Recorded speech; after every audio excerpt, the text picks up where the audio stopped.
Kayo'y nakikinig sa Target on Air. Target on Air. Di ba ang plano nga po ng tanggapan po ng PAGCOR?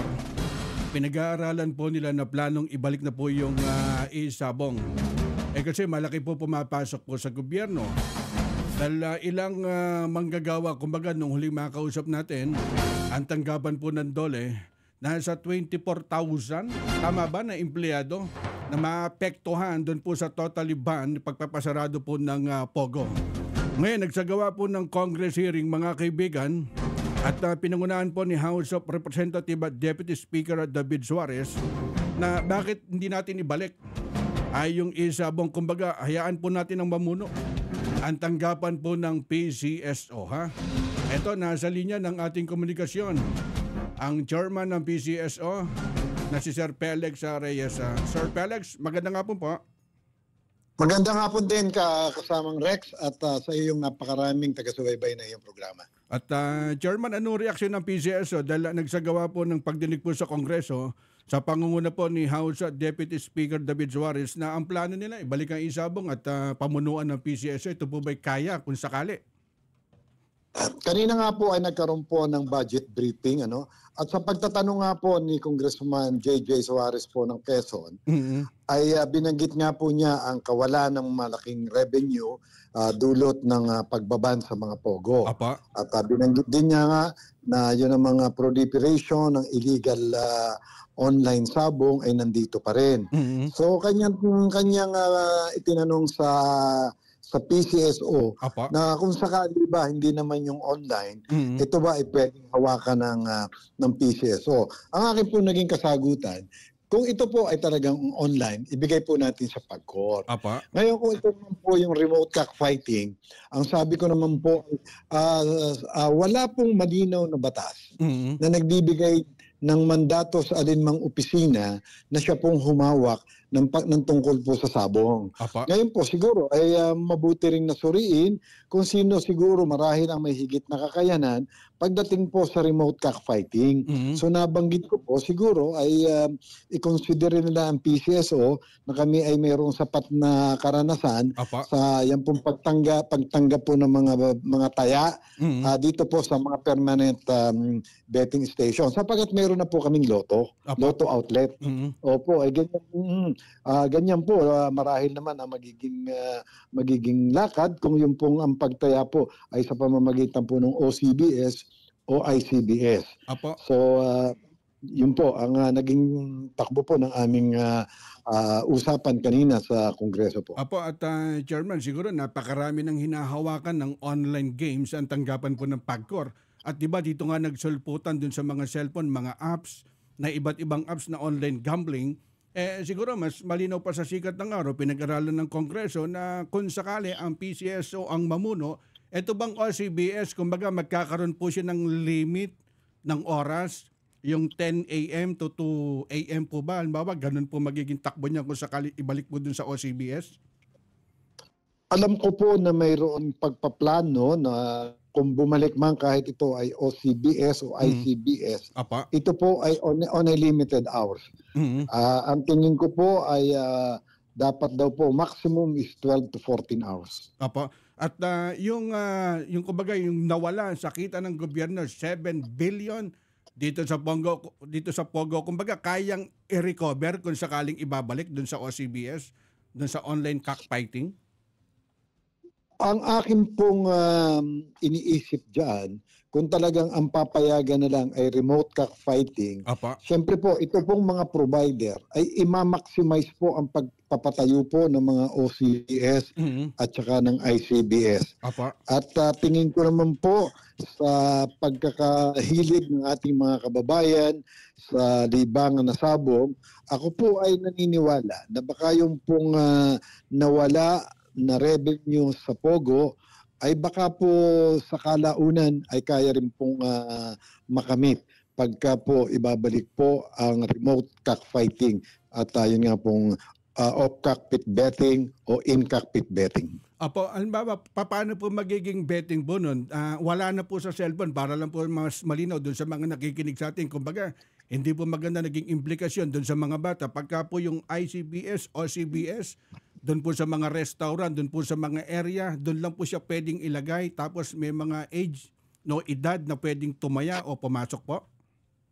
Totoo po yun. Ito po ay wala pong pinagkaiba doon po sa off-track vetting, doon naman po sa race horse racing. Opo. Ito naman ho ay ganun nga ho.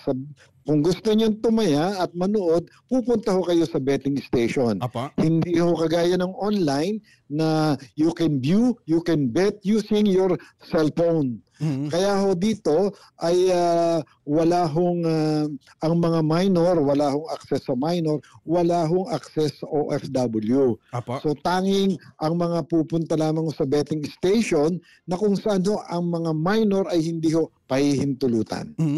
Dahil nung may isabong, nasa 7.6 billion a year ang pumapasok sa government. Kung sakaling ibabalik to, hindi man ma-recover agad, pero napakalaking tulong. Kumbaga ilalagay lang po dun sa tama, Chairman.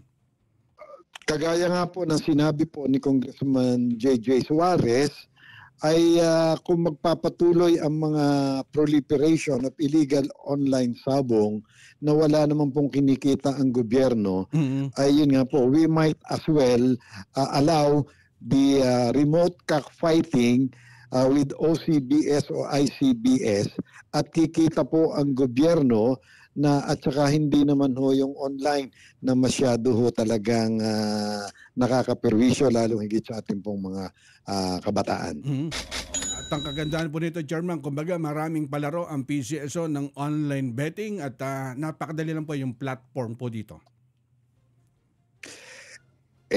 Gano'n na nga po. At yun nga po, sabi ko nga po, meron naman kaming kasanayan na pagbebenta ng taya o doon nga po sa mga outlet na ganyan o di sa betting station po. Meron na rin po kami mga existing regulation sa aming pagtatayo ng mga outlet loto na marahil ay magiging kaparehas na rin po kung sakali po na ibibigay po sa amin ang pamamahala po ng remote cockfighting. Pero yun nga po, ang akin pong sinasabi ay hindi ho namin ito inaagaw sa pagkor. Pero kung sakali naman ho at ibigay sa amin at kami ho ay nagsisilbihan na alternate. Kung sakali nga po na medyo maging mag-alinlangan na ang pagkor, na hawakan nga po ang remote cockfighting at kami naman ho ay handa para naman ho magdagdag ho tayo ng revenue na nga ho, kahit hindi man eksaktong kapalit ng nawala ho ng dahil sa Pogo. Apo, at Chairman, kambyo tayo ng paksa nitong nakalipas pong bagyong Karina. May mga nakausap ako dito sa mga NCR, sa mga karating probinsya na apektuhan po ng bagyo't pagbaha. To the rescue, nandyan po ang tulong po ng PCSO dun po sa mga STL franchise at sila po ay nag-ambag-ambagan para makatulong sa naging biktima po ng pagbaha, Chairman. Totoo po yun.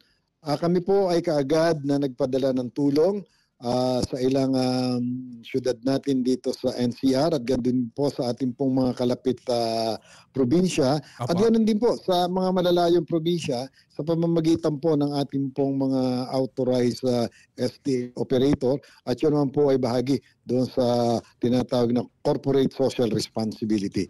Kami po ay nagpadala po ng mga charity ba at yun naman po ay napakinabangan ng ating pong mga kababayan naging biktima po ng kalamidad.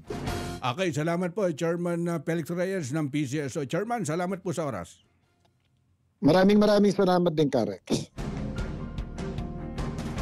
Yan ang tinig mga kaibigan ng PCSO Chairman na si Felix Reyes. Nagsagawa po ng pagdinig po dyan sa Kongreso mga kaibigan at pinangunahan po yan ni House of Representatives Deputy Speaker David Suarez na ang Philippine Charity Security Office of PCSO kumbaga ikinukonsider po nila na pwedeng hawakan ang ICBS o OCBS at kanina lang kausap namin ang chairman ng PCSO. Kasi malaki po na wala po sa gobyerno. Nasa 7 billion.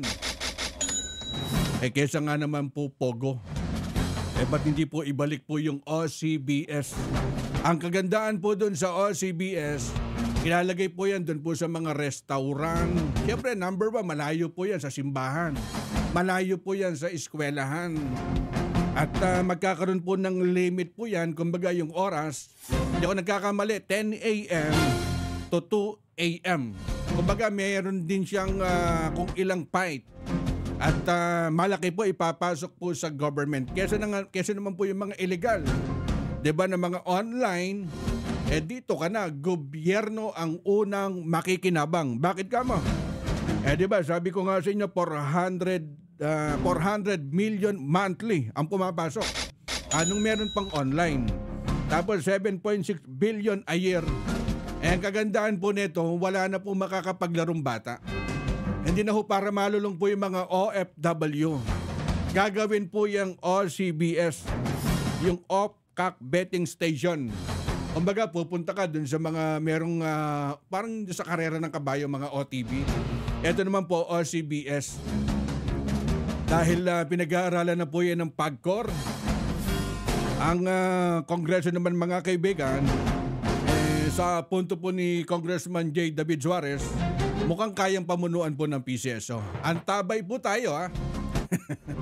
Malapit na po yan ha. Ang bahaging ito ay hatid sa inyo ng Philippine Rural Electric Cooperatives Association Incorporated. Sa PhilReca, protektado ka. Panatilihing masaya ang paglilibang. Magtakda na oras at limitahan ang gastos sa paglalaro. Huwag magsugal kung nalulungkot. Huwag hayaang makasira ng buhay at pamilya. Para sa impormasyon ukol sa responsible gaming, tumawag lamang sa hotline number 02-8404-0171 o bisitahin ang www.casinofilipino.ph. Isang mensahe mula sa PAGCOR. Gambling is for 21 years old and above only. Keep it fun. Game responsibly. Hindi umuurong sa pagtulong, kawang gawa sa lahat sinusulong. PCSO, PCSO. Hindi umuurong sa pagtulong ang PCSO.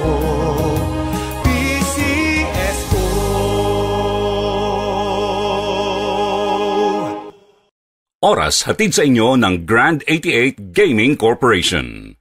Ang bahaging ito ay hatid sa inyo ng Philippine Rural Electric Cooperatives Association Incorporated. Sa PhilReca, protektado ka. Sumainyo ang isa na namang makabuluhang edisyon ng Target On Air. Kasama si Rex Cayanong. Abangan muli bukas alas 3 hanggang alas 4 ng hapon. Kung salot ka sa bayan, ikaw ang isusunod ni Rex Cayanong na Target On Air. Nangunguna sa balita, impormasyon, musika, komentaryo at serbisyo publiko. Ito ang DZME 1530. Una sa kanan, ang himpilang may paninindigan.